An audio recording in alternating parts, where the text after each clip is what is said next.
As far back as I can remember, I always wanted to be a gangster. One of the worst performances of my career, and they never doubted it for a second.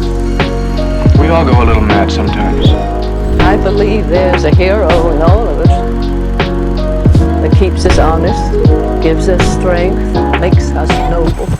You just gotta keep living, man. Livin. Son of a bitch. He stole my life. I love the smell of napalm in the morning. Welcome back to the Shot by Shot podcast, where we break down and analyze the play-by-play of your favorite films. And today we are covering one of the best independent films of the year, Shawn Wang's directorial debut, Didi, a great coming-of-age film, tackling a genre which has been done a bunch of times, but bringing a fresh perspective on the genre. We are so excited to get into this film.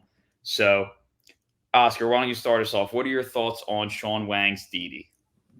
Yeah, so unfortunately, I missed this film's theatrical run. It was really limited over here, unfortunately. I like this film. I thought it was good. Like you were saying, Alex, coming of age films is one of those genres that really it's difficult to stand out, and it's difficult to kind of reinvent it.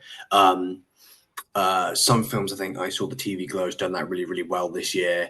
And I don't, from a thematic standpoint, I don't think it does that, but I don't think it necessarily needs to. I think it's quite unique in the way that it uses found footage, and the use of the cameras, I think, is really, really impressive, and I really, really like that.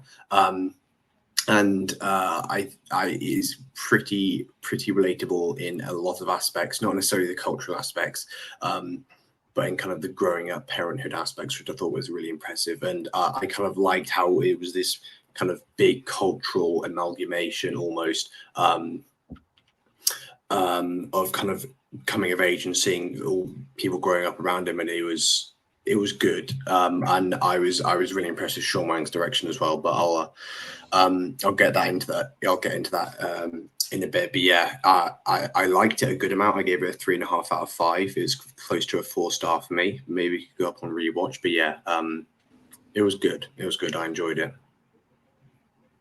Yeah, I kind of feel the same. I also give it like a high 3.5 out of 5.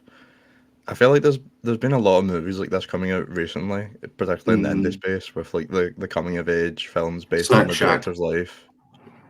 Snack Shack was great, yeah. But like more of these ones where it's like focused on like feels. I know this was like semi autobiographical, but there's been a lot of ones where it's like almost straight up biographical, like The Fabelmans. There's also been a lot where like recently where there's been like immigrant families moving to Canada or the US. So like when I went into Didi, I was kind of looking for something to kind of make it stand out maybe. And then I feel like the standout point in this is the time period. Even though there's been some that have been in that time period, I feel like this really kind of puts you into it and brings back that nostalgia. I love the kind of like hints of nostalgia that he places throughout this, like with the retro MySpace pages or like Instant Messenger, which I was like 8 during this period. So like I wasn't exactly using that stuff like in high school where like he does in this film. I was like right on the cusp of it, but it's still like nostalgia, like being cringe on Facebook or YouTube or something like that. There's still like those hints of like nostalgia and relatability that you get with this. And I think it does a really good job of capturing those teenage moments, like you were saying, those early moments of like early social media at the time. And although it's not like, I don't know if it doesn't have a lot of originality, but like I've seen comparisons like obviously mid-90s with the skating scenes and stuff like that by Jonah Hill. There's obviously like they're watching Superbad, so I think that's almost a hint to that because obviously it's got Jonah Hill in it.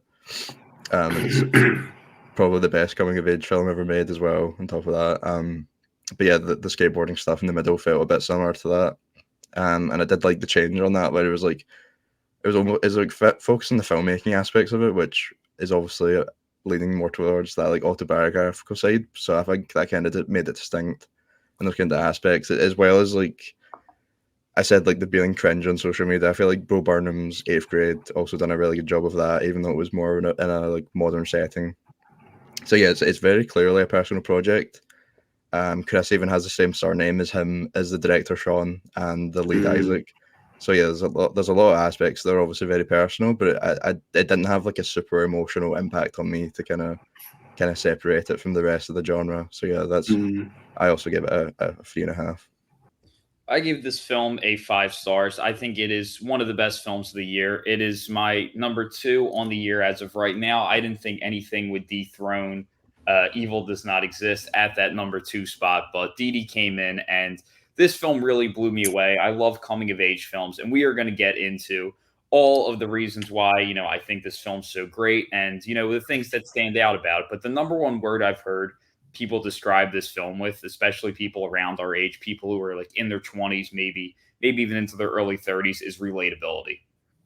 And I think that there's so many things that Sean Wang does to make this film relatable, and we are going to get into all of that, why this film is so relatable to us, along with the things that this film does in common with other coming of age films, along with things that make it different, make it stand out from a lot of those other coming of age films.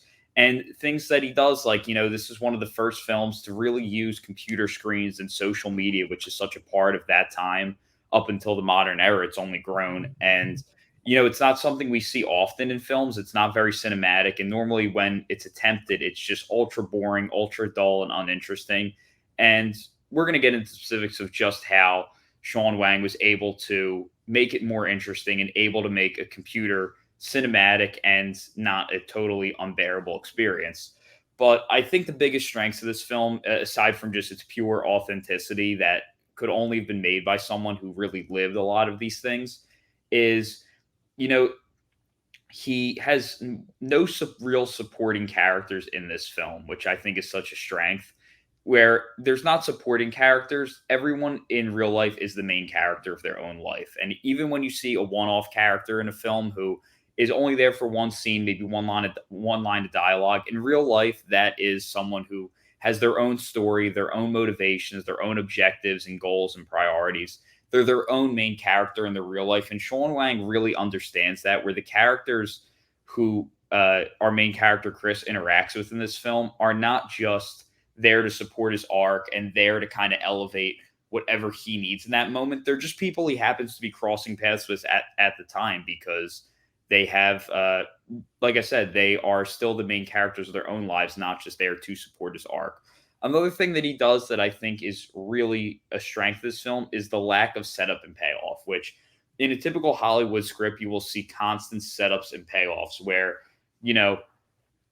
sets up, guy meets girl. By the end of the film, there's going to be the payoff of them getting together. And we're not here to, spoiler warning for the whole episode, we are going to be spoiling everything in this film. So if you haven't seen the film, we recommend you check it out and add this to your watch later, come back later. But Sean Wang truly defies setup and payoff here, where not everything in our life leads to a payoff. Sometimes things seem like they're going to go one way and then it just never goes anywhere. Whereas, we know at the end of the film, he doesn't get the girl, and it doesn't have this big full circle moment. And same thing with the skateboarders. They don't really become his lifelong friends. And of course that leads to a discovery for him. But at the same time, it's kind of something that doesn't go where we think it's going to go. There's not this major payoff from it. And I think the way Sean Wang just kind of defies setup and payoff, and instead of making it true to what most screenwriters think the audience wants to see, he keeps it very true to life and doesn't have the typical high school movie of you kind of know how it's going to end because of you've seen the setups and you kind of know where he's going to pay it off based on what they think the audience wants to see. He knows really how life goes in all unexpected directions and never really takes us where we expect it to go. And I love the way that he is able to just kind of defy setup and payoff in this film. Along with just he creates like these really it's so authentically awkward in a true 8th grade kind of way, where like the way they type, the way they interact, it's super cringe. But I'm sure if anyone went back and read their conversations from, ages 13, 14, whatever that age might be, there's this authentic awkwardness to it that a lot of writers might not want to get into that vulnerable space and really admit some of these interactions. And he really just brings that authenticity to it, even on the vulnerable level, not just the fun stuff. And yeah, I think it's just such a beautifully human film. I think I'm big on slice of life. I think slice of life is always a better approach to storytelling than plot. But I think he also, even though there is that such precise, detailed slice of life, which is I think, the real core and strength of the film, all of those specific nuances and just things that make this world very specific. There is a very strong arc, and it's might not be as noticeable. Some people might see this and think like, okay, it's just a bunch of random different events, but really it's an arc about learning to appreciate his family, which I think is one of the biggest strengths of this film, is that it's a character who's learning to appreciate his family, who, like I said, there's a lot of characters come and go in this film, but the only character who really is there with him from the start to the finish is the mother character. And I think that relationship with him and his mother is something that really is such a huge strength to this film. But we're going to get into all of that. We're going to start breaking down all the things that we noticed and the different feelings that the film created, along with how Sean Wang created the certain effects that he creates. So let's get right into it. Oscar, why don't you start us off? Okay, so for me, the thing that kind of stood out the most in apart from kind of the use of found footage was the not resorting to basic coverage a lot. I liked, especially in kind of the first kind of parts of this, we get a lot of just kind of wider shots with a lot of people in it, rather than just focusing on one person in one shot at a time. And it lets actors kind of play off each other. I think it works really well for kind of the initial relationships and shows kind of how they were, and then as we kind of go on, those kind of start to get down, and we just get a lot of isolated shots of just him, and I think is just kind of neat visual storytelling, really. And in kind of later bits, we kind of get that sequence at that golf course where they get in the car to the party and there's not enough room for him. And then as soon as that happens, we just get that isolated shot of just him. And that happens a couple of times whenever he's cut out of things. It kind of will switch from those wide shots with loads of people in just to him. And I think it works really, really well. And those kind of isolated shots are all composed the same as well. So yeah, I like it when directors don't just use basic coverage, especially in this, because I think actors and their chemistry is such a big strength, and I think it works very, very well here.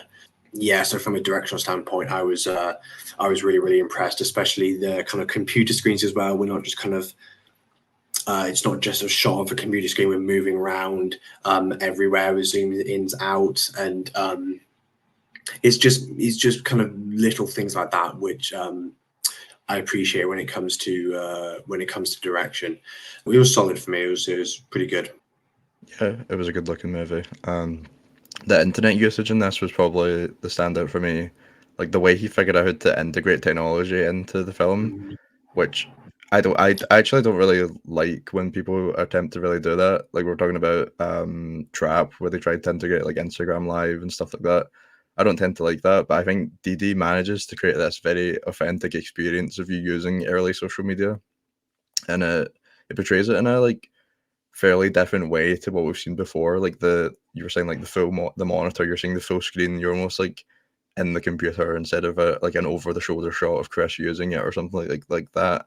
There's something that a couple of found footage films that have used recently, and I think the way that they go about integrating the computer screen into the film is pretty unique. Especially there's films like Searching or Missing, where most of the film is pretty much on the computer screen, and it's done like that, where it's like you're fully immersed into like what is actually happening on screen instead of like what's happening and with the characters outside of it.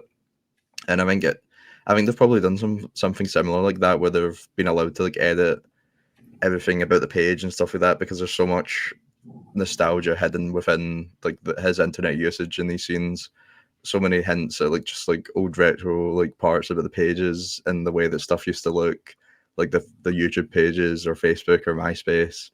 So there's so much detail that goes into really creating that authentic like nostalgia and just the way that everything looked back then, that it's a pretty unique experience that you just had to be there for.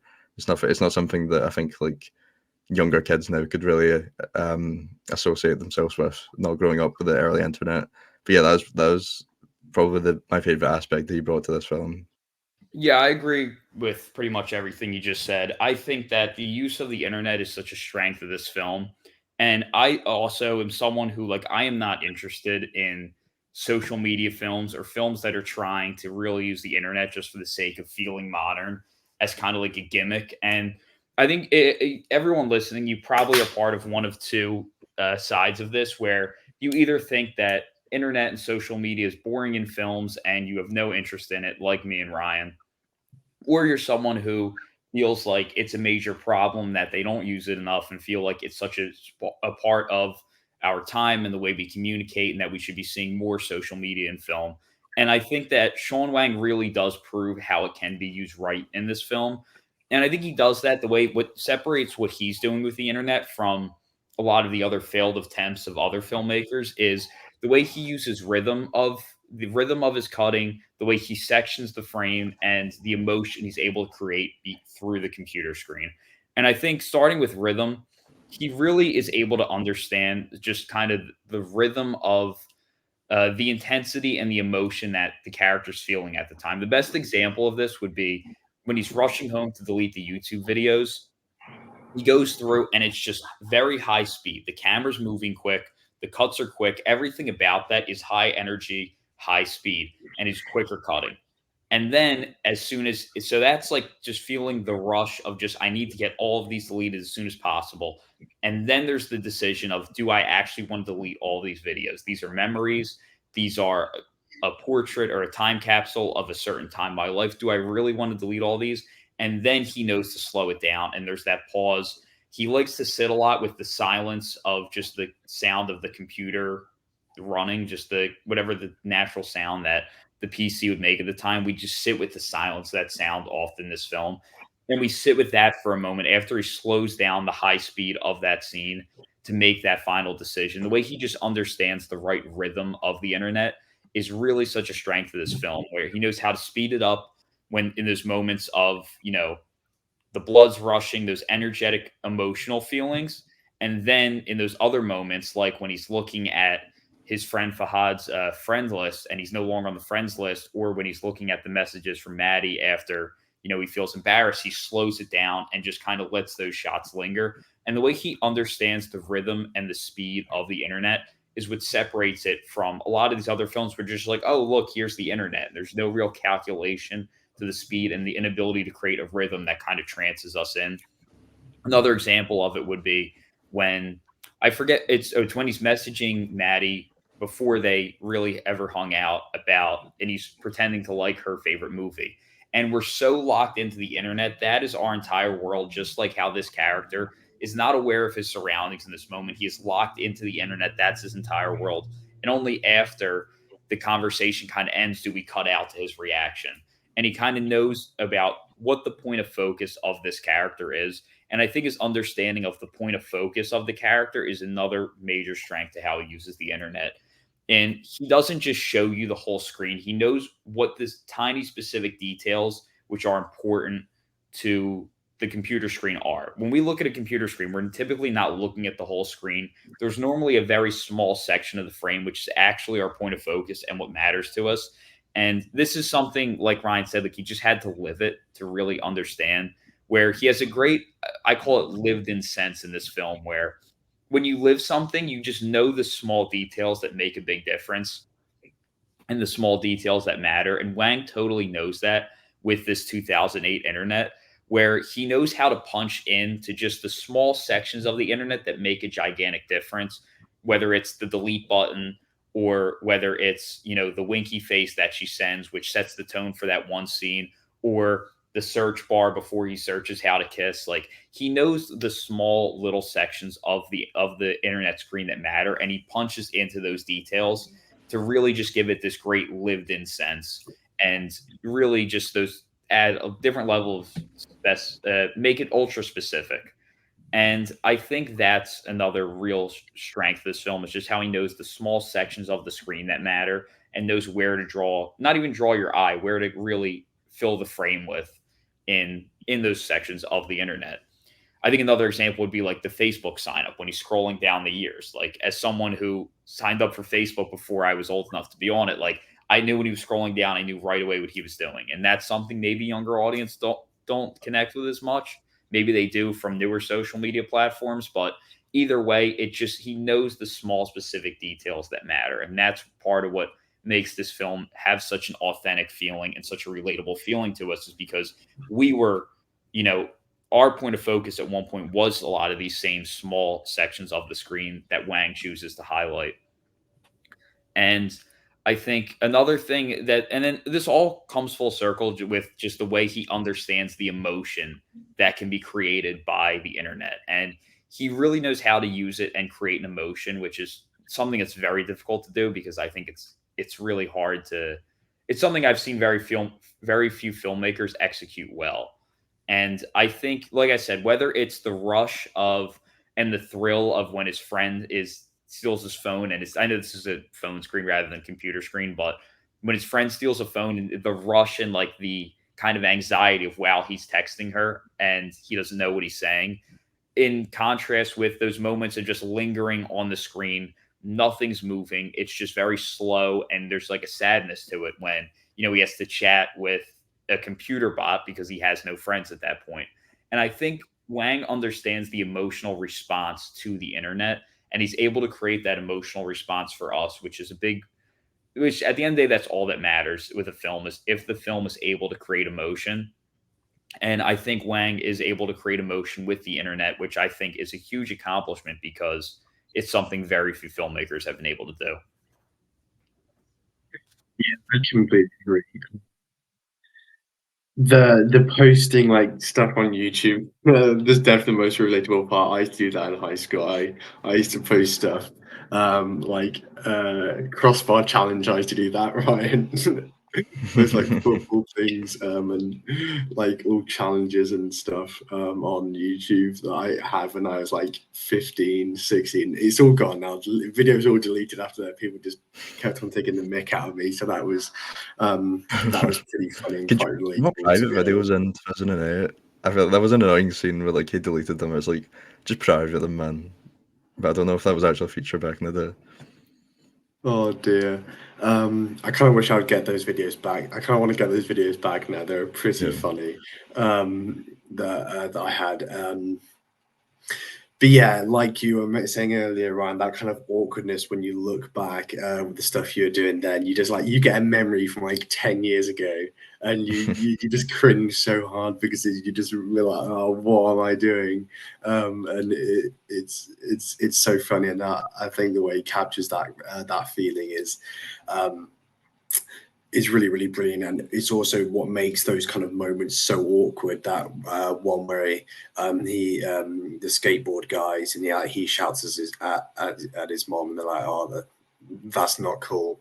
And then they just walk out, and then, and we kind of get this, like I was mentioning earlier, this isolation, this like moving on from friendships, you just one in, one out. And I think the continuation of that works well to an extent. I feel like at times, it does get a bit repetitive. I know maybe it kind of works well with this kind of slice of life approach, but it doesn't fully work for me. And from an emotional standpoint as well. But yeah, like the embarrassment from parents, like telling them to stop nagging, that was pretty spot on. And some of the conversations are pretty hilarious. And I like the at the end of the bit, and we get kind of the braces as like the sign of change as well. I thought that was like a nice little thing, which was used well. But yeah. Did you know when he looks up on YouTube how to kiss? It's Stephanie Sue that makes the video that he watches. Like, she's the one speaking. Oh, really? Yeah. There's also a cameo from Spike Jonze. He's the squirrel. Yeah. So there's some cool cameos in this movie. Yeah. I love those like surreal moments where like the fish talks, or like that squirrel moment. Oh yeah. They're really funny. Yeah, there's some really good funny moments in this. I like those dramatic moments where he uses the internet, like you were saying, Alex, where he pauses. Like there's the moment where he blocks Maddie. And I feel like it's maybe this moments like this that do, you're saying, they create like an emotional response. I feel like people have been getting like really weirdly annoyed at everything Chris does in this movie. Like to the point where I feel like people have been saying like it ruins the movie for them. Like I don't understand like this idea that like an unlikable protagonist or like someone who makes flawed decisions is like a bad protagonist, and I feel like it's been a lot of complaints from the movie that people haven't liked that aspect of it. But it's just exactly what a teenager would do. Like these decisions are really reasonable for someone his age, where you would make those stupid mistakes, like we're saying, like, and then you'd look back at them and then like cringe about like the decisions that you made, like lashing out at your parents, like, or the scene where he like fights back at the kid who's making fun of him. Like it's a coming of age. I felt those were all very, very reasonable decisions they made. Like, well, for his age, where he doesn't really know much better than what he's doing, and he's growing up and learning. It's just odd to actually get mad at those decisions that he's getting made. Like he's just a kid making those decisions. So yeah, what did you think about that kind of like aspect of like the protagonist not being like the most likable at times? I think you bring up a great point because, listen, I'm not perfect. Ryan's not perfect. Oscar's not perfect. And not one person listening to this is perfect. No, we all make mistakes. And the younger you are, you're going to make mistakes as well. And you sound like my mother right now. What's up? You sound like my mother right now. Well, at the end of the day, it's true though. It's true. At the end of the day, like, we're all flawed people, especially at that age. And the character makes bad decisions, but they're all decisions that it's under teenagers make these decisions. They're bad childlike decisions. And this is like a 13, 14-year-old kid, and people are expecting him, like, yeah, maybe like he makes some decisions we disagree with. And like I was someone who, like, I was appreciative of my mother at this age. So like I didn't make that same bad decision, but I made other different bad decisions. And like everyone, he's still growing. He still has a lot of growing up to do. I actually have a friend who saw this with me, and he, at the end of the movie, compared him to a friend of ours who now has no friends because he lies to everyone all the time. He's like a pathological liar. And he said basically he saw it as a story about a character who ends up with no friends because he lies to everyone, which I thought was an interesting perspective. I think he's just a kid trying to fit in. And like I said, I think it's a bit more about him learning to accept his family or learning to appreciate his family, as well as kind of get over his shame. Shame is a big theme in this movie.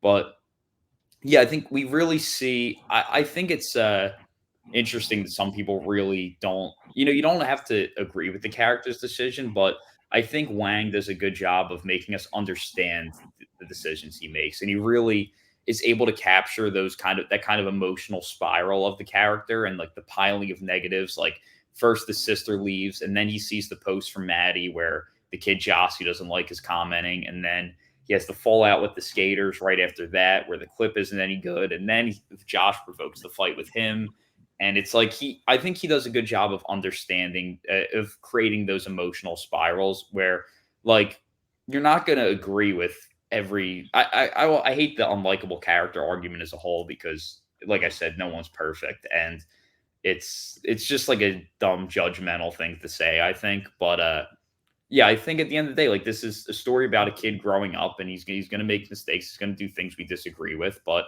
I think in the end, he does come to appreciate his family more. And I think that's a big strength to the arc of the film. Yeah, I think apart from the parental relationship as well, I like the sibling relationship in this. There's massive arguments a lot. And kind of like, I think quite a big relatable thing is just like it just spawns out of nowhere sometimes. Like there's moments where he just absolutely just snapped at her, and she was just like there, like whoa. But and then kind of he just starts to fall apart as she leaves as well. So we kind of get that care kind of shining through because she really does care for him, even though they are like constantly arguing in kind of the first half of this film. And I thought that was handled really, really well.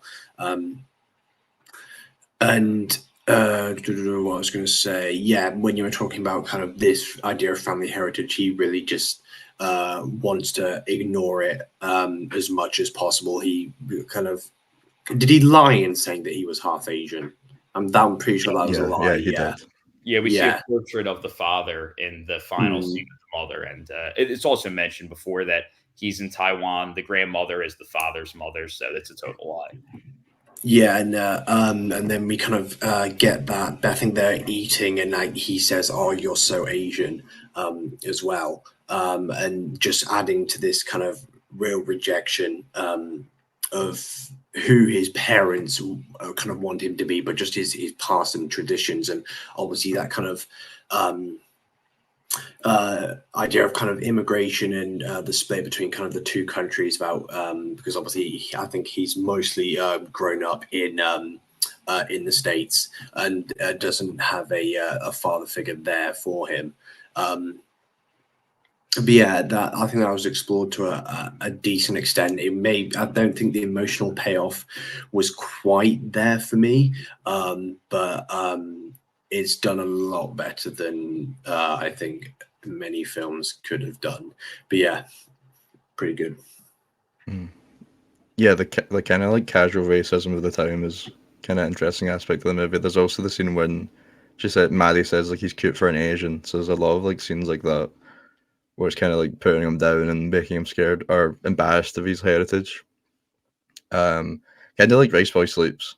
It reminds me a lot of like that, as well as the relationship with the mother. Although it's maybe not as explored as deeply as something like Rice Boy Sleeps, where you learn about both the characters and really care for the mother. Whereas here it's a bit more one-sided, and you don't really learn anything about the mother, other than really she likes to paint. But I like that you like kind of get put in Chris's perspective, and you're kind of isolated along with him a lot of the time.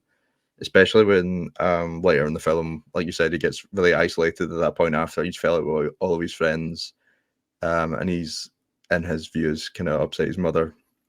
But yeah, that ending, the relationship does result in quite a heartwarming ending, and there's multiple memorable moments throughout, like when she's, well, you mentioned when he's lying about his heritage and his skater friends come over, and it's get exposed that he isn't actually half Asian, and he shouts at her. Or there's what's the other bit? Yeah, oh yeah. I thought like I don't know. I think the writing was maybe a bit too on the nose with the friends leaving them, because they kind of just abandoning him straight after that point, and then that leads into his isolation. But I did still like that the film's main like kind of global focus was about the relationship with his mother. That really is kind of where the heart of the film is. And I like where it ended. But yeah, yeah, that was an interesting aspect of the film. But yeah, Alex.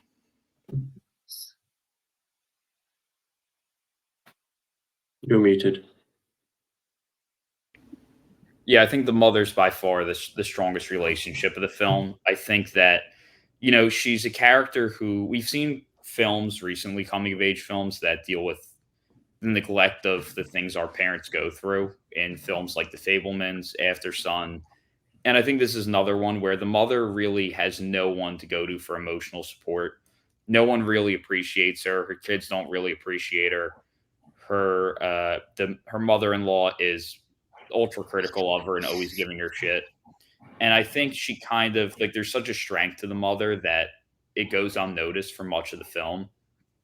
And I think it's like I said, she really has no emotional support, and yet we really see the strength in the end where when he runs away and comes back, it's not the cliche thing of her panicking and her on the phone with the police or anything like that. But she has this breath, this exhale of relief. But there was the strength of like she's been through this before. He's the younger sibling. She knows that he's going to come back, and I think that's where the conversation once again they really address the core theme of the film, which is shame. And I think there's the Asian lettering in the title as well as the American name of Didi, which is interesting because pretty much everything about the film is ultra American. It's not a film that's directly exploring the Asian American culture as much. Like it's present, but it's very much about him existing in this American school with kids raised in America, and it's ultra American because a part of it is him overcoming. But the reason why the Asian American part is so important, even though it's not a forefront of the film necessarily, is because it's about his shame and overcoming that shame where, like Oscar said, they're having this fun moment eating, and they place the mother off center in the frame to make it feel a little more off, where he says, "You're so Asian," and then they end the scene there. And there's like he lies and says he's half Asian, and there's this kind of it's all about shame, because at the end of the film, then he says to her, he says, "Are you ashamed of me?" And he says to her in that blow up, after like all the negative emotion builds, there's that blow up, and he says, "I'm ashamed to be your son." And then he comes home and it says, "Are you ashamed of me?" So shame and overcoming that shame is a core part of the arc of this film. And I think it's just such a strength to the film, where the film opens up at the dinner table with the family, and it's him, his mother, his grandmother, and his sister.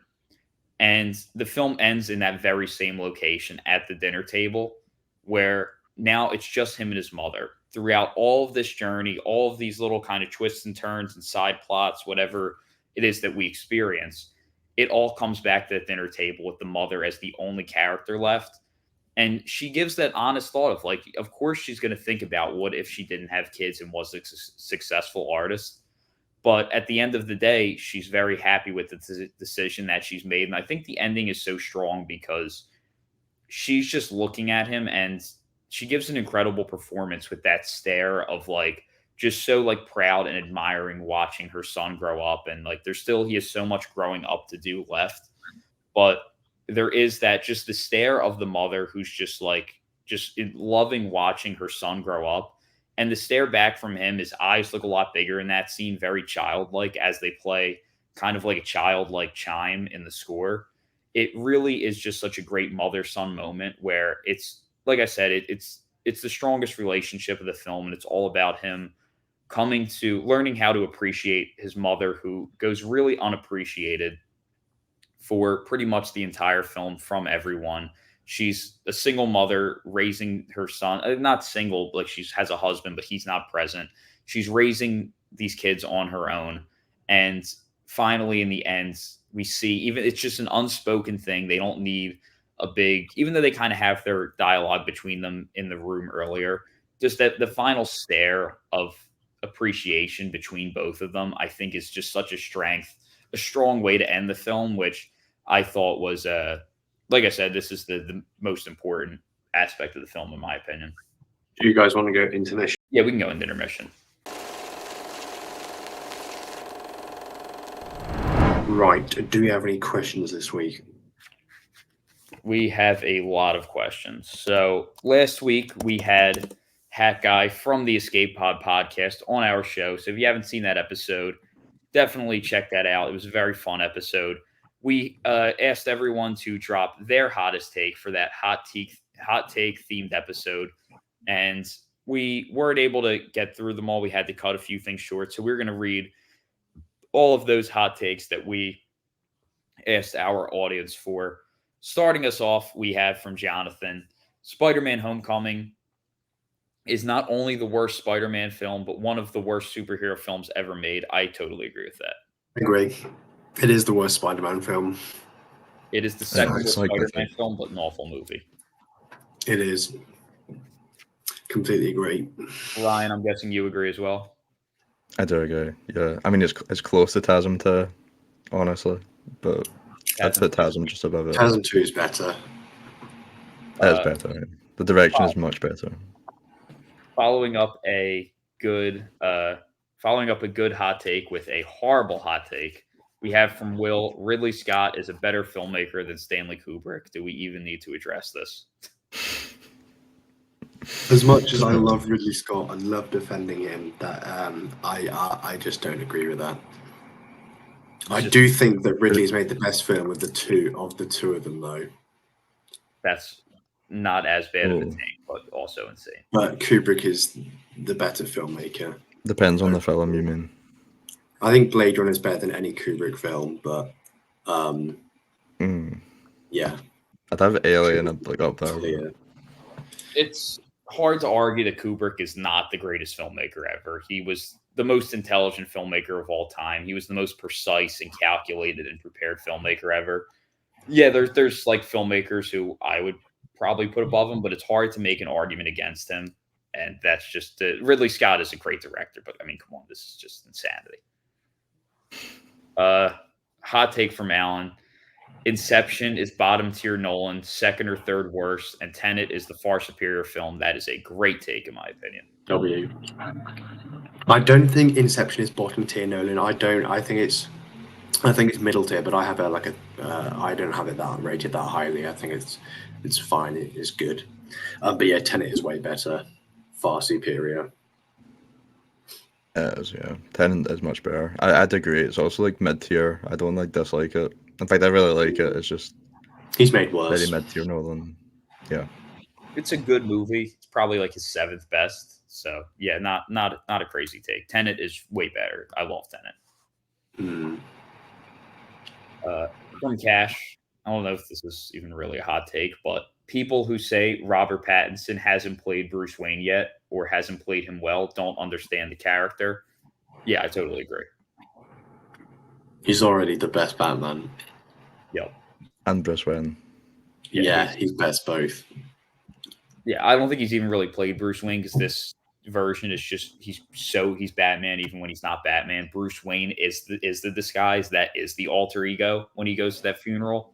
He's playing Bruce Wayne the way that in the other versions he's Bruce Wayne playing Batman in a way.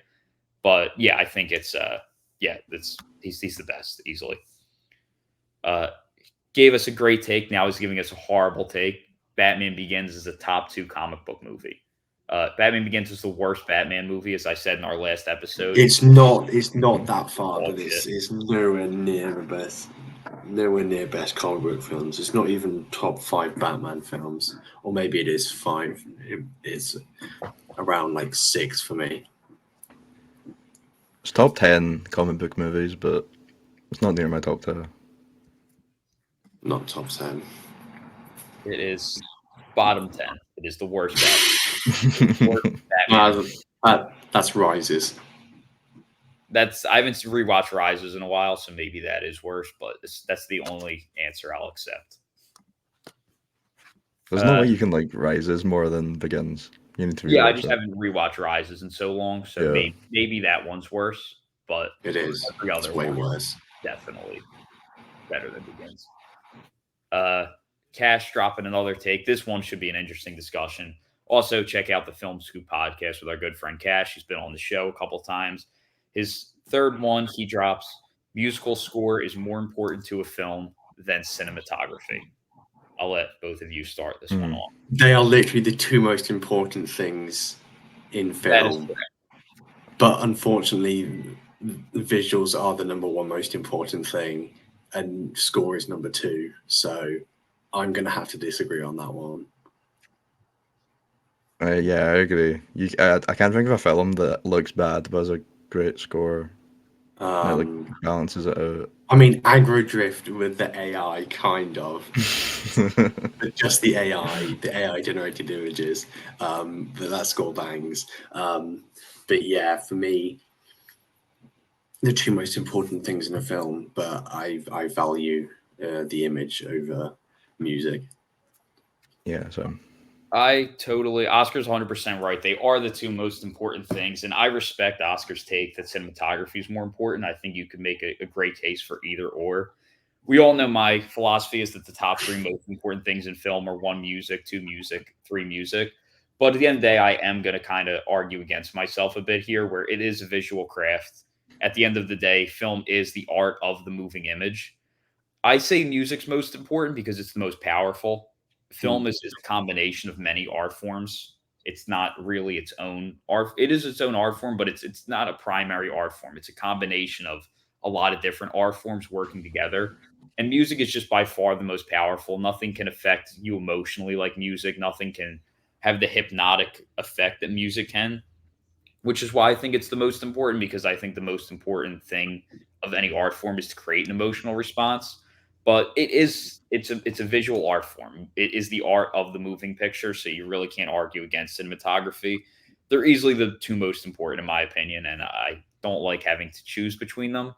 An example of a film that isn't the best visually, but great because of the music, off the top of my head, would be Dazed and Confused. not that it's an ugly film visually, but it's not like this great cinematography, but the soundtrack is just dynamite.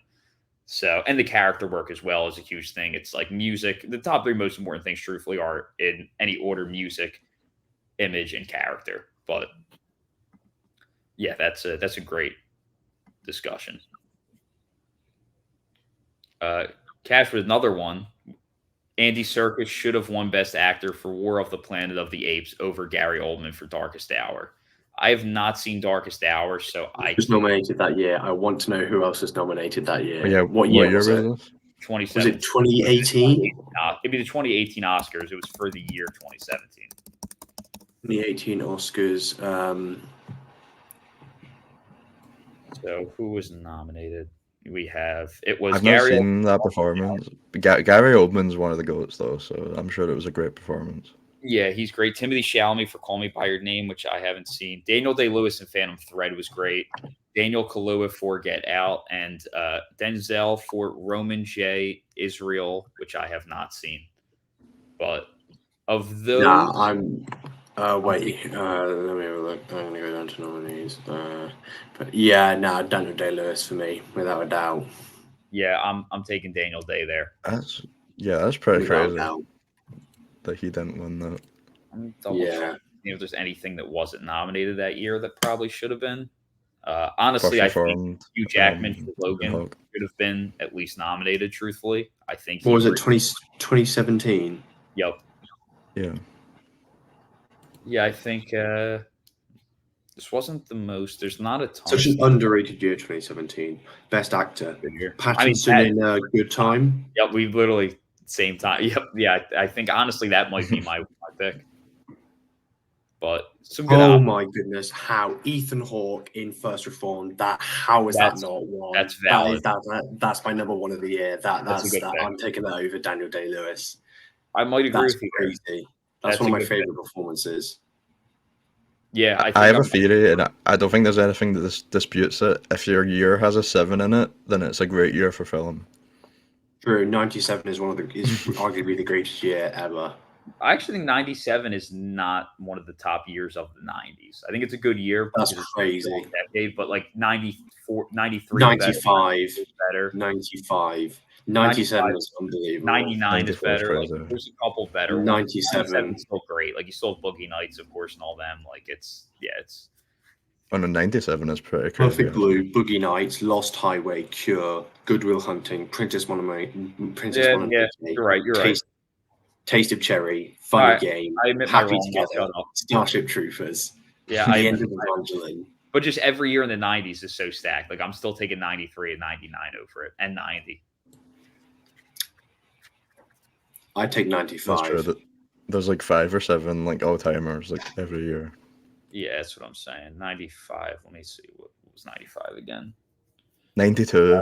95. Oh, what a year. Dracula, Twin Peaks, Army of Darkness, Batman Returns. Yeah, the two greatest horror films of all time, both released in 1992. Yes. That's crazy. It's just such a stacked decade. Mm. Next hot take from Evan. Clockwork Orange is overrated and not a top 5 Kubrick. The last 20 minutes feels extremely repetitive and tacked on. I don't agree on the last 20 minutes. I do agree it's not top 5 Kubrick. It's not top 5 Kubrick, but I still think it's great. I think it's a good movie. It's not a movie I enjoy watching, but like I can respect the craft of the movie. But it's I don't think it's top 5 Kubrick easily. Like I easily don't think it's top 5 Kubrick. Yeah. I don't know if I'd go so far to say it's overrated, but yeah, I agree. It's like 6th or 7th Kubrick, I think. Yeah, I'd have Eyes Wide Shut, Barry Lyndon, 2001, Shining, Full Metal Jacket, Paths of Glory, and maybe The Killing over it. Ooh, so yeah, it's like 6th, 7th for me. But, All right. Don't think you'll like this take, also from Evan. Darren Aronofsky is one of the best working directors right now. Not enough people talk about him. Regardless of your feelings on The Whale, he's crafted one of the best psychological horror thrillers of all time.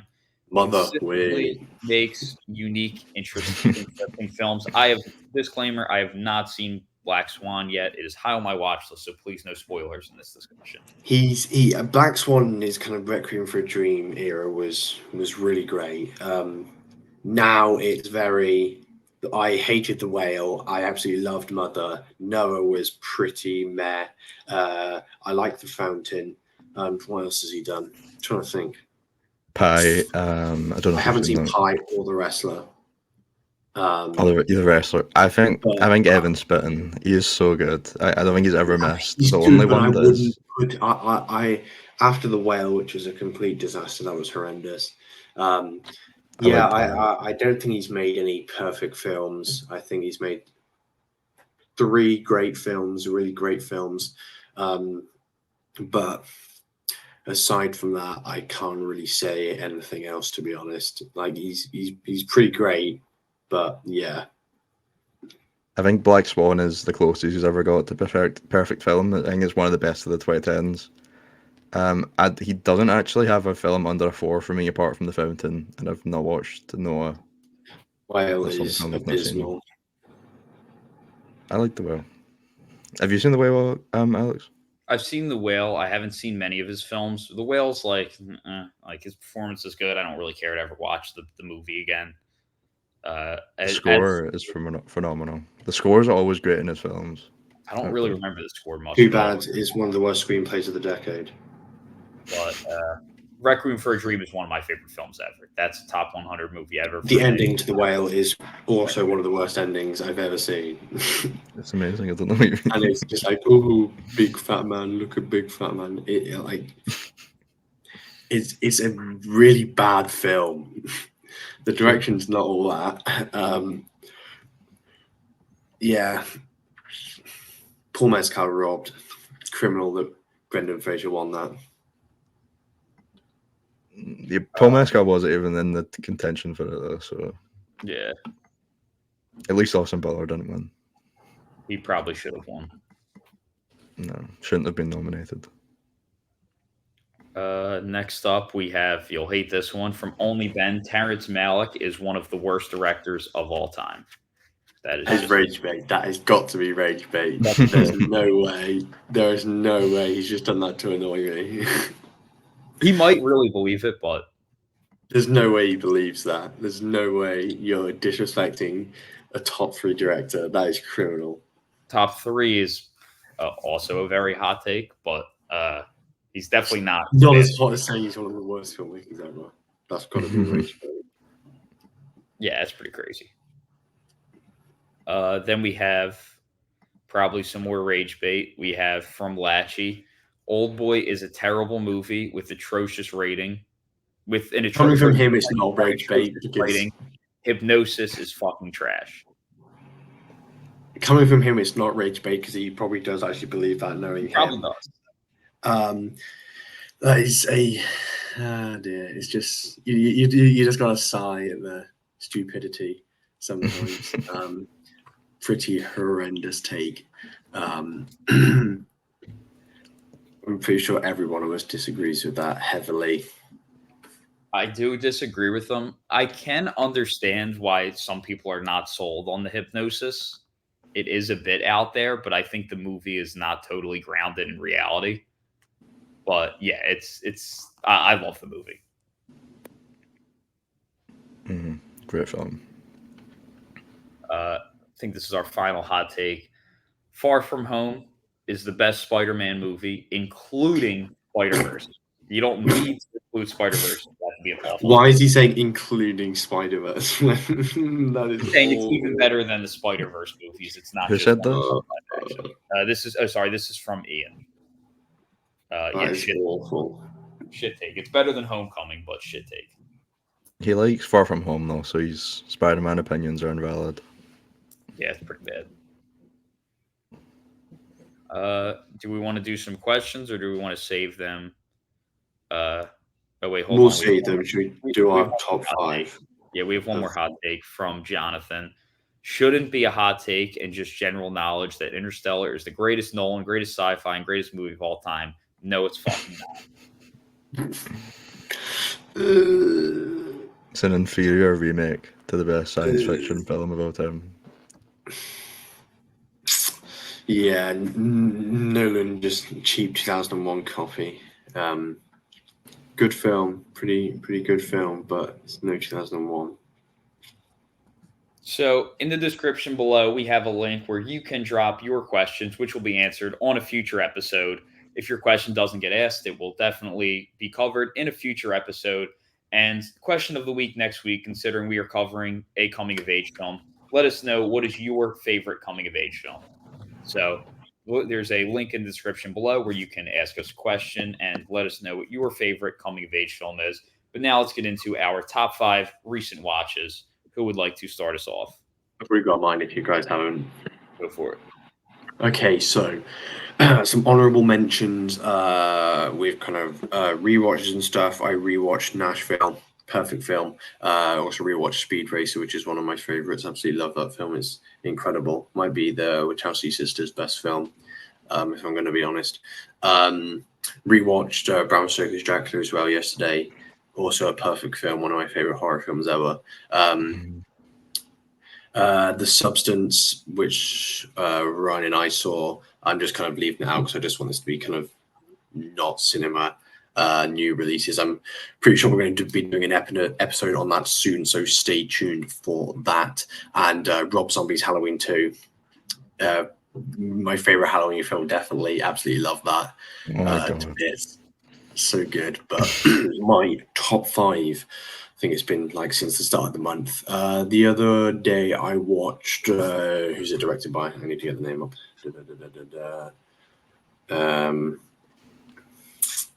Alex Cox's Repo Man. Just absolutely brilliant. I've just been meaning to watch more works of Robbie Mueller, who is arguably the greatest DP that has ever lived. I absolutely love Harry Dean Stanton. He's one of my favorite actors ever. He's so good in this. Yeah, Robbie Mueller, he went insane in 1984 between this and Paris, Texas, and this is just, it's such an unbelievable film from a visual standpoint, and it's such a weird film. You've got alien cars, like every brand of food and drink in this film is like one singular brand. Is so funny. There's like posters claiming that a guy controls everybody. It's so absurd, and I think the acting matches it so well. But yeah, some of the shots in this film are really unbelievable, but that's just expected with every Robbie Mueller film. Then next I watched my number 4 is going to be a film called Slow West, which is a Western from 2015 starring Michael Fassbender, directed by a guy called John McClane, shot by Robbie Ryan, who is one of the best DPs working today, and is one of the most underrated films of the century so far. And just I'd never heard of it before until I got recommended it, and it is just one of the best modern westerns I've ever seen. The composition is just absolutely perfect, 80 minutes long. The action is absolutely fantastic. No one has shot landscapes in a western like this for absolutely decades, and it is stunning. It's so tight, and I think McClane does such a good job of kind of building the genre back up from its roots. But it's so unique and just split up to everywhere. And I had such an incredible time with it. It's just an absolutely stunning film, really, really gorgeous, and just took my breath away. Definitely one of my favorite westerns. And yeah, how to do a modern western properly, but really, really brilliant stuff. My number 3 is going to be a film that I have had on my watch list for far too long, and I've only just got around to watching it, which is Joachim Trier's The Worst Person in the World from 2021. Brilliant Norwegian film. So it's kind of such a sad film about kind of life struggles, but it's kind of conveyed through multiple characters as if they're kind of different versions and states of kind of one person, because the film's title is just The Worst Person in the World. And I think that kind of singularity of it just being one plays so well into the thematic execution of this film. We can have these like random numbers of chapters as well. but I think it ultimately just comes down to the fact that it's all about one person and one person's journey, and how these kind of all the characters are just culminating into something. And I really, really had a good time with this, and there's such a brilliant amount of depth to it. But yeah, proof that titles of films can impact the way that the themes of the film are presented. But yeah, really, really great stuff. Number 2 for me is going to be Robert Altman's Shortcuts. PTA is definitely inspired by Robert Altman. I think they have kind of a similar style of filmmaking. I think the two of them are like the goats of tracking shots, and this is kind of Magnolia was definitely inspired by this, just like it was Nashville, and Robert Altman has just mastered this culmination of so many characters and this handling of so much and interconnected relationships across 3 hours, specifically in LA. And Julianne Moore's in both of them, which she seems to like these type of films a lot. But I think Altman is one, like, as a name, he just doesn't get mentioned enough as one of the great American directors. I think he's just absolutely brilliant. Really, I think the way he handles his screenplays as well, like I said, with kind of these massive, massive films, it's just such a joy to watch. But my number 1 favorite film I've watched the past couple of weeks, and the first film in a while that I've given a 5-star to on first watch is Emir Kusturica's Underground, which I watched last night, and this film just absolutely blew me away.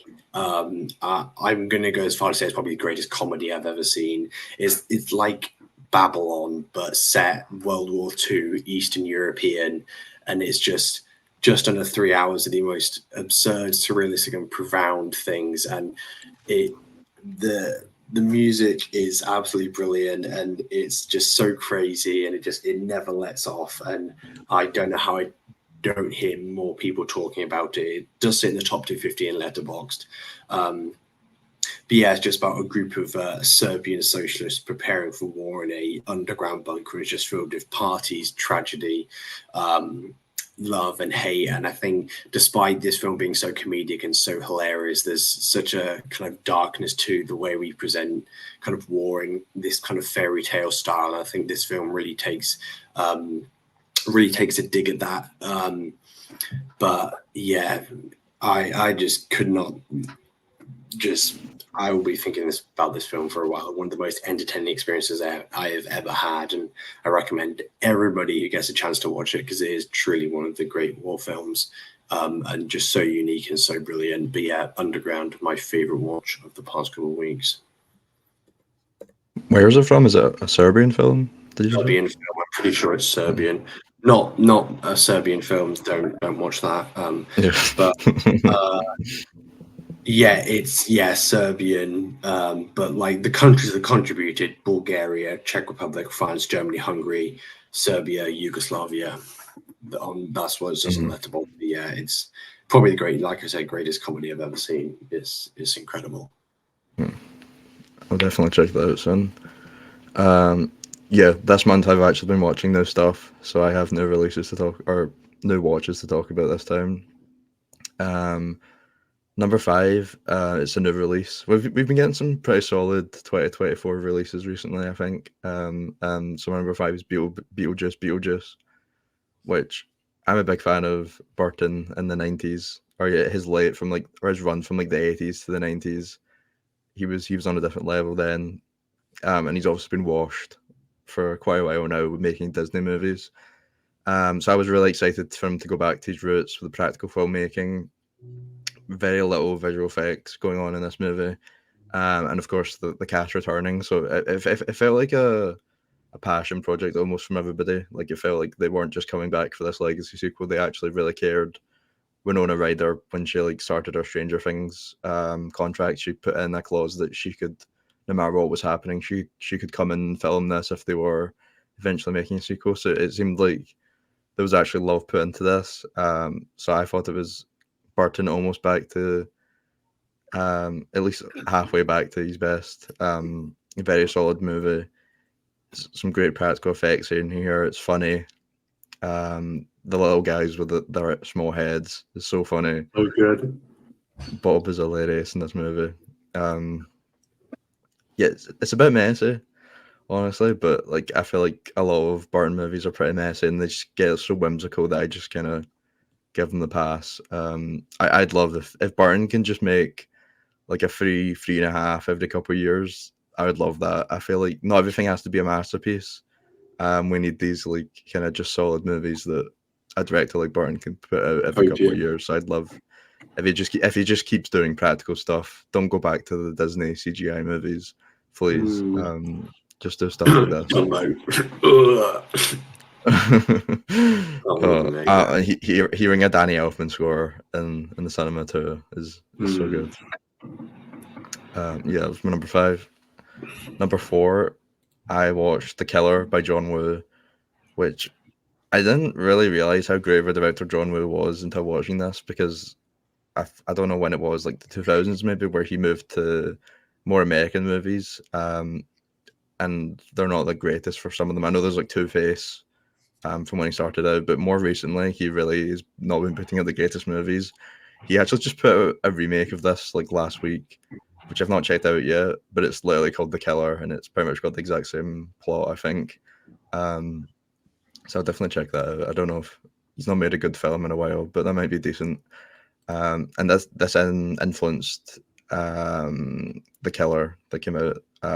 David Fincher's The Killer. This was one of the influences for that. So yeah, just a crazy film. I mean, it's like a Hong Kong film, so like the action and gunfights are just mental.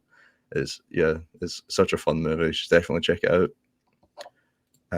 Number 3, I have Revenge by Oscar. Do you know how to say this director's name? Is it Coralie? I had to look it up when I did my review for Substance. Yeah, so this was our first film before The Substance, which I checked out before we seen that for the Screen Unseen, which was a phenomenal film, by the way. We're definitely going to do an episode on that because it's my second favourite of the year and one of the best of the decade. But this was our first film, which is more of a horror action, which she's really cemented herself as like being another like great French female director in the horror space. And there's so much blood in this, and the action and the horror is so good. There's a tracking shot in this that is towards the end, which is amazing. Technical scores, man. We need to bring them back more. She's done it in both her films.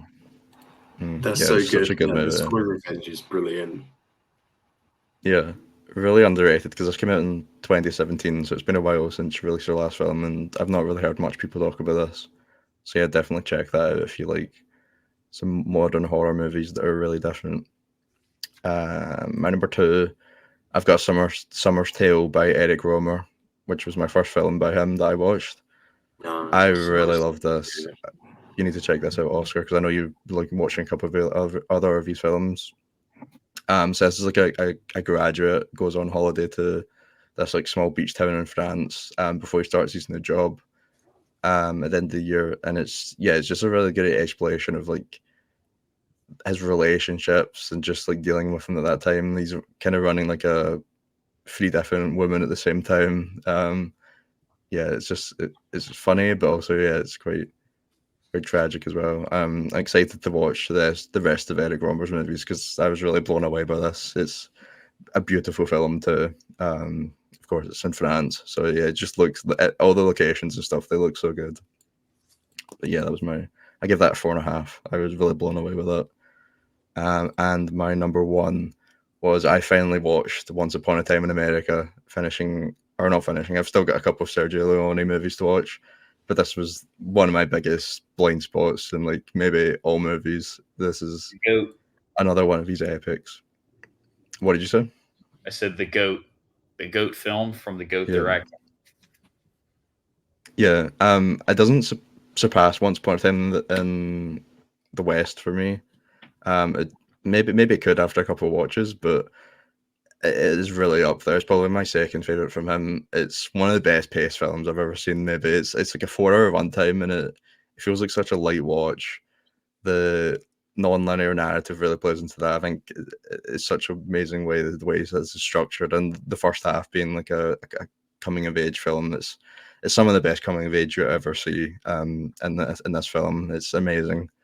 On top of being just a great like gangster epic, up there with like The Godfathers or Goodfellas is so good. And I was also kind of blown away by De Niro's performance in this, because I never see anybody talk about this performance, and it's really amazing, as he always is in pretty much any film.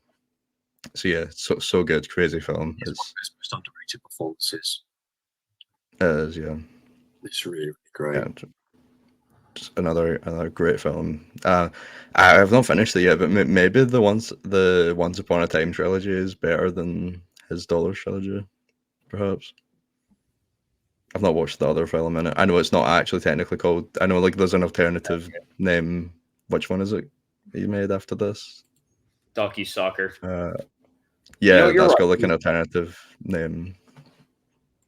It is better because the two actual Once Upon a Times are better than both of them are better than both Good, the Bad, the Ugly, and for a few dollars more. And then Yeah, I agree. Fistful of Dollars and Ducky Sucker are like Fistful's better, but it's not like enough to bring down the greatness of the Once Upon a Time. So actually, honestly, yeah, good take. Once Upon a Time in the Revolution is the alternative title for Ducky Sucker. Or Yeah, Once that's Upon how a it fits in. Forget where it's set, but yeah, something like that. Yeah, it's an all-time film. It's so good. But yeah, that's my number one. It's a great number one, considering it's probably my second or third favorite film ever made. Two quick honorable mentions. Alfred Hitchcock's Psycho. Don't want to include it because it's a film that gets a lot of praise, and I saw a lot of good stuff I want to give attention to. Other honorable mention, Under the Silver Lake. Great A24 film. A great modern noir. Really didn't know, like went in knowing nothing about it and absolutely loved it. Great film. David Robert Mitchell's so good. Sorry, what was that? Have you seen It Follows? David Robert Mitchell's so good. I haven't. I'm very excited to watch more of his stuff. The direction in this film was incredible. It's so good. Script. I really did love this film a lot. Like it was just such a great film. I'm very excited. It Follows is one of the best horrors or modern Yeah, horrors. that's such a banger. He's got a film coming out next year with the dinosaur film. Is it Ewan McGregor and Anne Hathaway, I think, and then he's doing They Follow, the sequel to It Follows. But yeah, really excited to see more from him. I do. Yeah, Under the Silver Lake's one of my favorites, and I think it's one of Andrew Garfield's best performances as well. Definitely. He's so good. Yeah, it's. I'm very excited to check out more of his stuff. Really impressive direction. Like it's a film that likely will go up to 5 stars on a rewatch. Like very few people are able to do noir in a modern way and make it good, and he really did nail it. Like he did. It's such a great. It's everything great about the detective noir genre. Like he did a great job. Have not seen his horror film It Follows, but I'm not a horror movie fan at all. My number 5 is a horror movie from, in my opinion, the greatest horror director of all time, Dario Argento, with his film Opera. This film was the end of a triple header. I was so tired by the time I saw this movie because, I've been in the theater for like 8 hours, I think, at this point. Like it was like I was beat, but this film woke me right up with that eyelid scene. No scene's ever woken me up like that. It was just so fun, so much style, such a blend of style, beautiful imagery. Like he makes horror so much fun while also just such craftsmanship and artistry to it, and just his embracing of style and trying so many different styles within one film. Another film I can't wait to rewatch. I really did love this film a lot. How crazy is the score as well? The Argento scores are so good. Love his scores. His kind of genre and blending of different tones and feelings is very few could execute that like he does. But he really brings the Italian need to make everything beautiful to the horror genre, which I love. So really excited to check out more of his films. I've only seen this in Suspiria, but I've loved both. 2 of my favorite horror films ever for sure. In my opinion, as of right now, he's the best horror director of all time. I think it's between him, Carpenter, and Kiyoshi Kurosawa for me. I think it's between Argento and Kiyoshi Kurosawa, actually. I haven't seen Yeah, any that's fair. Kurosawas yet, but I love John Carpenter. Yeah, if any are playing near you, you should. I think you'd absolutely Oh, love I them. would. But yeah, those are definitely the greats for me. Eggers will be up there shortly. But Ryan, you're the horror guy. Who are your goats so far? I mean, Carpenter, Raimi. I don't know if I have Raimi, anybody yeah. that's like the set like standout number one, but yeah, there's like Kurosawa as well, Argento. Who else is there? I don't think there's anybody else really. If you kind of I like almost want to put Lynch in there, but like he's not really a horror True. director. He is I think he is the most effective horror director. But if we're kind of going directors who are just trying to make horror films, then but yeah, I think his filmmaking is like the most horror effective without a doubt. I think he's more of a thriller director than a horror director, in my opinion. Yeah, Yeah, I don't know if I'd label him as a horror director. Except like Eraserhead. But yeah. Yeah, Argento is one of the most influential ever. It's fair to put him up there. People have tried to just the copy Giallo genre is just Giallo. so fun. And it's just failed miserably. Deep Red should be your next watch. I think that's either your second or third best. We'll definitely be checking that out. Number 4, I also have a horror film. I have Bram Stoker's Dracula. Beautifully shot film. This film, every image is crafted to perfection. I was totally blown away by the imagery. It's just Coppola's on his A game here, proving why he is one of the greats. When he hits, and he absolutely just brings such precise craftsmanship and beautiful imagery to every single shot of this film. I don't even know if I really totally followed the entire plot, but I don't give a shit. Like, it's just every frame is a painting here. It's incredible. Is that your first adaptation of Dracula's or Bram Stoker's Dracula you've seen? I think I've seen the 1930s one. I don't know if I ever finished it, but like I've seen some of the 1930s one. Yeah, But they tend to all have that kind of like structure of it. Well, Coppola's goes a bit off the. It gets a bit weird, but they all kind of have the same kind of structure. Yeah, that's why it's so good. Number 3, coming from probably the best female director of all time, I have Sofia Coppola's The Virgin Suicides.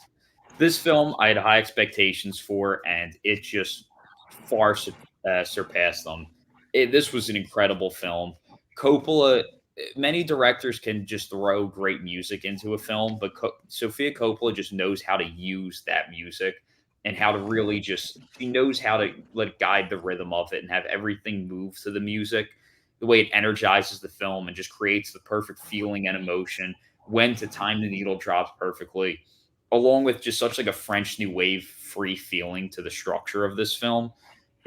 I love the writing. I loved her direction. I love the music use. This film really blew me away. It's a film that I was thinking about the entire rest of the day, the rest of the night, and am still thinking about frequently. I think it's incredible. So numbers 3 and 4, both from the Coppola family, insanely talented family. Number 2, a film that also has a connection to the Coppola family. It was directed by what was once probably the greatest Hollywood couple in history. Same year as The Virgin Suicides, Sofia Coppola's husband, Spike Jonze, dropped Being John Malkovich, which I had seen this film before and I loved it. And I loved it even more on this rewatch. It is probably a top 10 script ever written, in my opinion. The dialogue is just so perfect in the way the characters just, they interact with each person differently. The psychological journey of the film, like no writer explores the human mind like Charlie Kaufman. And in my opinion, this is his best exploration of the human mind. It's just such a perfect script, and Spike Jonze directs it to perfection. Every performance in this is like absolutely some of the best of their careers. It is just like, and it's not what you would really think of with Spike Jonze. Like I think of him with like, skateboard videos and stuff like that. And for his directorial debut, it's just so not what you would expect from the guy who did Jackass. It's such a mature and really just perfect adaptation of such a kind of intellectual script. Like it's I think just a film that I just want to rewatch and keep kind of studying and discovering new things. I think it's hard to really sum it up in a short amount of words, this film, because there's just so many layers and depth to it. It's, I think, one of the best films I've ever seen. Both that and The Virgin Suicides, two of the best films from arguably the greatest film year in history, 1999. And then at number one, I have another rewatch, also a top 10 screenplay of all time, also a detective noir, and aside from maybe The Maltese Falcon, one of the most perfect executions of it, I have the one and only Chinatown, unfortunately directed by Roman Polanski, but brilliantly written by Robert Towne. It is everything great about cinema in a film, that no film is able to, as aside from his personal issues, Polanski, no director could direct the draw your eye to certain areas of the frame, blocking actors to perfection, composing every image to perfection, the variety of images, the drawing your attention to the smallest of sounds and to the drawing your attention to really precise details, the small motions that make such a big difference.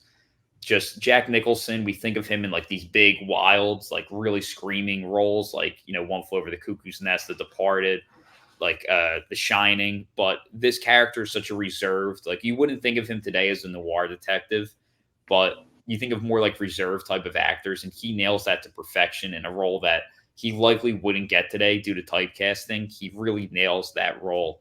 It's just, it's everything great about noir detective stories in one film. It's a perfect execution of the genre.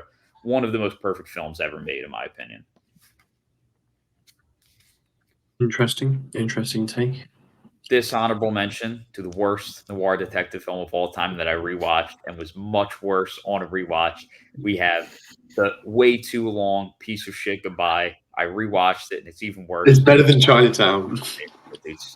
Just stop. That's rage bait. Rage bait. We're not It's better than Chinatown. It actually might be. It is. God, I can't believe you hate watched a movie in the cinema. That's actually crazy. I don't hate watch anything, but that You one, just did. This is I think hate watching is the dumbest thing ever. Why would I want to commit time to something I hate? But I'm like, this Sometimes is it's a funny. special exception that, I'm going to make an exception here. I didn't pay for the movie either. I refused to pay for it. What did you do? Just walk I in? bought a ticket to a different movie. No, Dr. Strangelove got a purchase from me. That's actually hilarious. It's better than Doctor Strangelove. It is better than Doctor Strange. Dr. Strangelove's the worst Kubrick, but like, dude, The Long Goodbye is the worst movie ever. But let's Fear and Desire. Let's get back to Didi. All right, let's get back to Sean Wang's Didi, which I think has like I've mentioned, does such a great job with the supporting characters of this film, because they're not just supporting characters, they're the main characters of their own lives. They're very fleshed out, multi-dimensional characters. They're not just there to give you a line of dialogue or whatever it might be to serve this character's arc. And I think that the supporting characters are such a strength of the film, but not only the characters as much as the way Sean Wang can just authentically create the dynamics between the characters. And we see this from the very first scene with him and his friends, where we see him and his friend Fahad, who's his best friend. We know this as well because there's the Facebook password of who's your childhood best friend, and he says Fahad. So they're together, and then we see the third friend introduce Soup, and he yells to Fahad. He doesn't yell to Chris. So that's just the first thing of making, like, Chris is not the leader of this friend group. And as soon as Soup comes in, you see Chris kind of walking behind them. He tries to enter the conversation. They kind of brush him off real quick. And he's really wondering, like, does he really fit in with these guys? When Soup first sees him, he says, "Oh, good to see you again," which kind of implies that, like, they don't really know each other that well, that this is kind of, Fahad's kind of the glue in this friend group, and Chris is more like his guy. Fahad, I think, is an interesting character. He is clearly, like, he's a captivating storyteller. At that party, everyone's silent listening to his story. Like, he totally knows how to, like, captivate the room with his storytelling. He knows how to talk to girls, and he kind of is like the confident one. Unlike Chris, who is really has a lot of like questions of, does he really fit in with these guys? Are these guys really going to be his lifelong friends?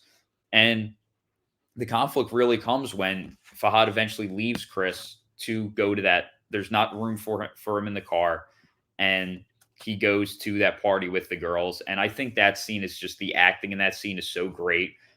Yeah, the facial acting in this film is so good, and just the face of Chris says everything. It's not like he's about to cry or anything, but you can just see it in his face how upset he is. And Wang doesn't cut into like a tight close up like most directors would do. He still keeps it at more of a distance. It's a wider lens. He's at like a medium close up with like a bit of a wider lens, so he doesn't really punch into a tight close up for that. It's just the face, but the face just still totally sells us on it perfectly. And then he really does a great job emphasizing the kind of guilt of Fahad by the windows slightly rolled down and it's just below his eyes. And that just the way he frames the eyes with the window just below really draws our attention to Fahad's eyes and adds emphasis on them in a wider shot. And you can just kind of see the guilt in his eyes and the stare between them. And I think just the way he creates these dynamics between the characters is just such a major strength of the film.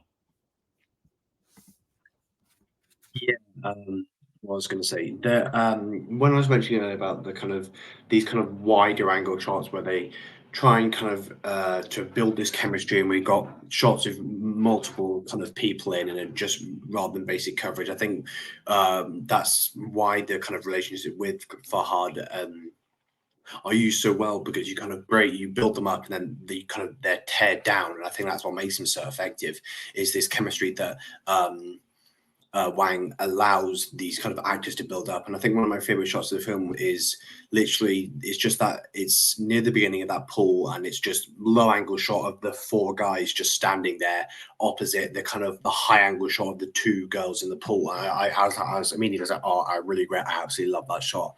Really, really nice. And I think it's kind of impressive to build those relationships up so quickly and have them effectively be so torn down and like so distraught. Like that scene is at the golf place, and he kind of gets him back later with the skating guys saying, "Oh, there's not enough room in the car."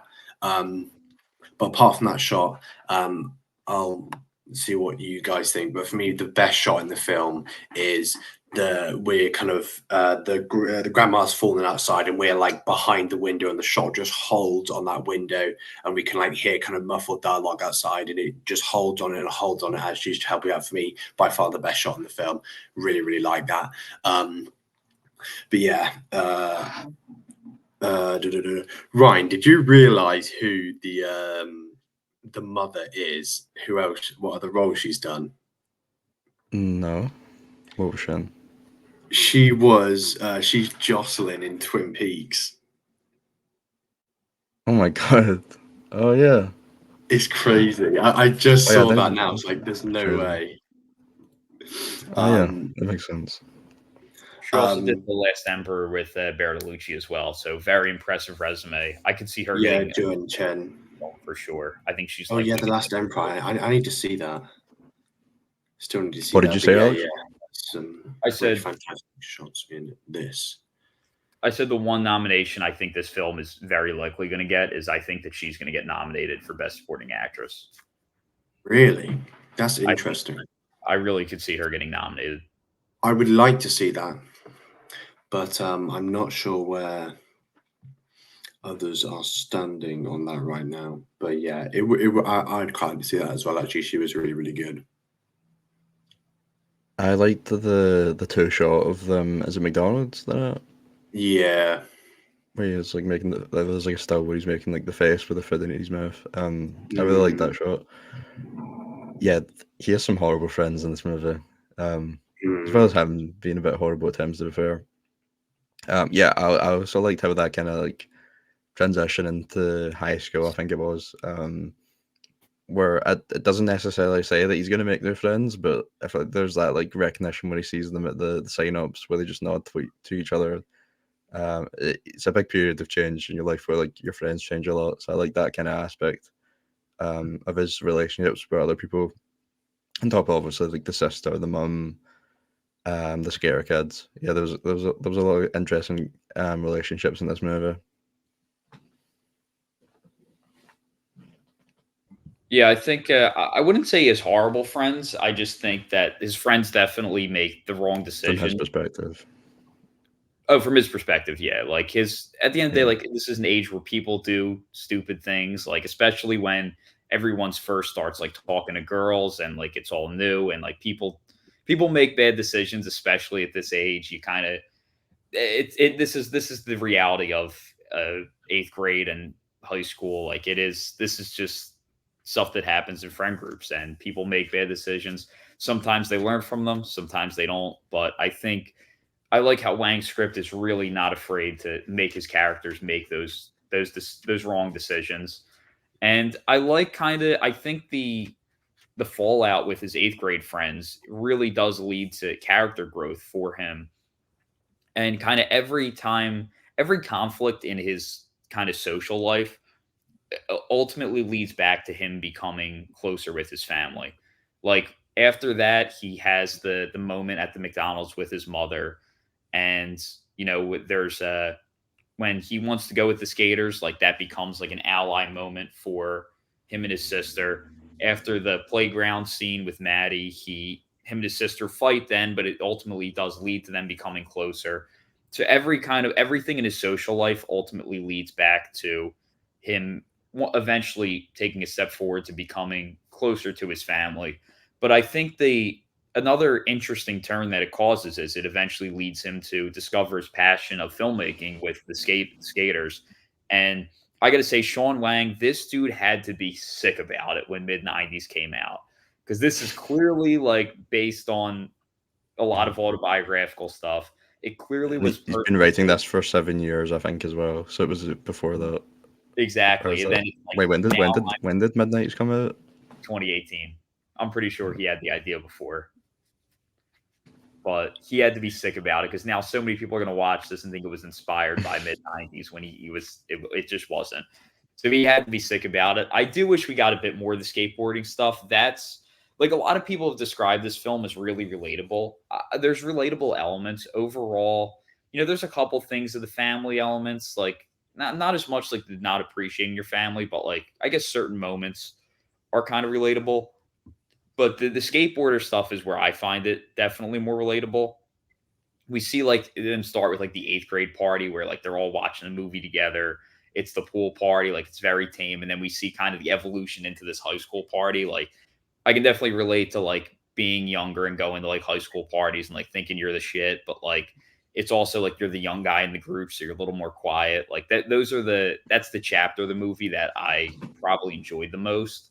I think skateboarding movies are such a great subgenre, and I wish that we really had more of them. You really see his influence from Spike Jonze here because he describes how Spike Jonze made skateboarding videos like him and then would make narrative features and really showed Sean Wang that, oh, you can do both. Yeah, like I love the high school party scene. He films it with very shaky handheld, a lot of out of focus, longer lenses, a lot of obstruction. So you can't really lock in. It creates like an overwhelming feeling. I do think when he smokes and he gets high, it's the most unrealistic moment of the film because he starts like hallucinating. Like he didn't drop acid. He took like that. That's not like what drug did he take off screen to start hallucinating like that? Like it's super unrealistic. But yeah, that was like the one. I guess it might be my biggest criticism of the film, to be honest, because it's so authentic and everything. But it's like, has this guy ever smoked weed? Like it's like he's not dropping acid. But I think Oscar talked about I probably have the same favorite shot of like through the window with the grandmother. But since you said that one, I'll say another one I really love is the thrill of the moment where it's the slow motion run away from the security guard with the skateboarders. And I think it just is so like just caught up in the moment, in the thrill of this moment kind of feeling to that shot, which I really enjoyed a lot. And also like there's that like real chill vibe car ride in the like with the nice sunset which just kind of like just living in the moment. And then there's that excitement of like upping his game with the skate videos and like learning from YouTube, showing how this generation really lives through Google and YouTube, and really just learning how to up his game and perfect his craft. I think that whole montage is just like really exciting. He's really starting to like discover himself. And even though he ultimately, the skaters are just kind of brief characters in his life, it helps him discover filmmaking, which we know will be something he wants to pursue at the end. He signs up for the Visual Arts Club, along with it's going to be something that him and his mother bond over after the events of the film, because she is an artist herself. He's getting involved in visual arts. So we know it leads to this discovery that will also bring him closer to his mother as well, which I think was a really strong part of the film. That's definitely one of my favorite chapters.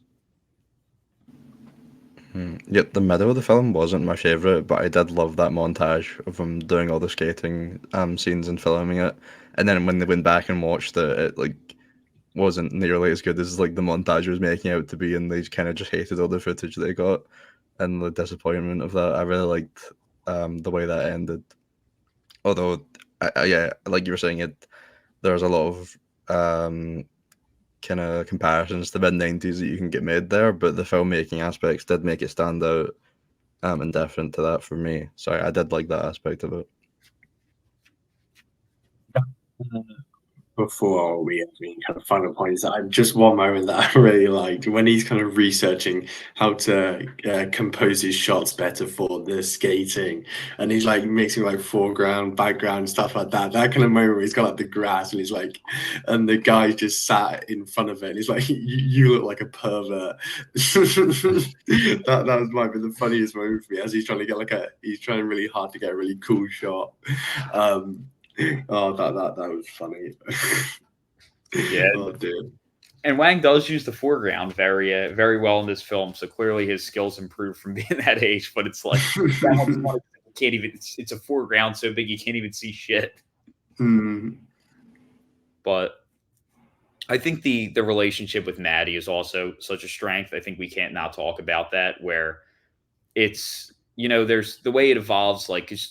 And it's not like necessarily like him trying to get the girl the whole film, because like she's interested in him pretty much early on. I think once there's the fight scene, which most people might not think is something that moves the story forward, but we see her watching him.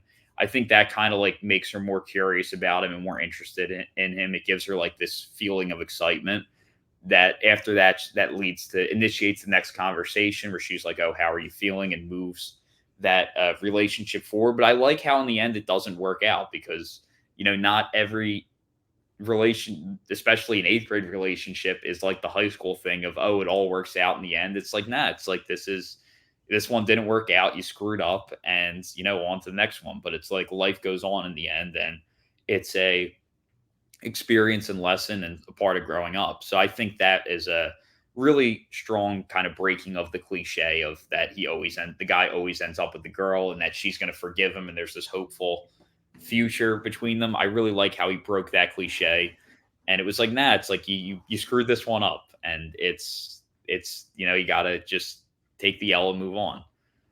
And it didn't work out because he got in a fight, funnily enough. He punched one of our friends. You're right. I actually didn't even think about that. You're right. That is a good subtler setup and payoff there. You're right. I didn't think about it that way. That it kind of was like what started it and ended it at the same time. But I think the nervous game scene is really great. I think the way Wang creates the tension there. I think that's a great scene. That just the quiet there is perfect, with nothing is used to heighten anything. Like there's not a lot of heightening story beats or filmmaking techniques there. He kind of just lets the scene play out. But I think also he keeps the camera behind them. It's kind of like in Taxi Driver when the camera moves away from Travis Bickle because it's like we don't want to look at like the shame in that moment. He keeps the camera behind he hides their faces from us, which I think is an interesting decision. When I first saw this, there actually was a projector glitch in the middle of the nervous game. So I thought that was an intentional directing decision, that he just cut it short. And then I rewatched the film and realized, oh, wait, no, this scene did play out fully. It was just it did play out fully. It was just a projector glitch.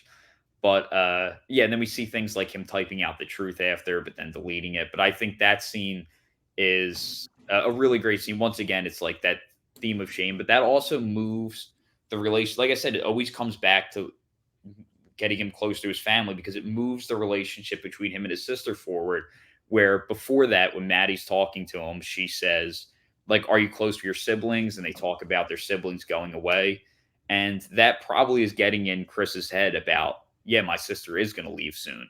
And then at the same time, we think that because he kind of yells at his sister, that moves it forward. But also, his sister's dealing with the fact that she's leaving soon. And that's going on in her head, which also is kind of drawing them closer. Another great use of the internet is that post from the sister where he doesn't cut in to the, like he does with a lot of other moments. He keeps it wide with the full screen and uses that Dark Knight post to draw our eye near his sister Vivian's post and kind of waits for us to notice it. So he's using different techniques with the computer. He's not always cutting in and guiding our eye there. He kind of, in that one, waits for us to notice it. Just like how it kind of takes him, Chris, a moment to realize what his sister's feeling at the time. And then things like, you know, she gives him the ride. She helps him when he's vomiting. There is that kind of, she becomes more of an ally to him, which I think really is great. The mother relationship, of course, is the strongest, but the sister relationship is great as well. That Dark Knight like post was relatable. I just got like a meme for one recently about Titanic, the re-release for that in like 2010, and like, why are you even posting about this?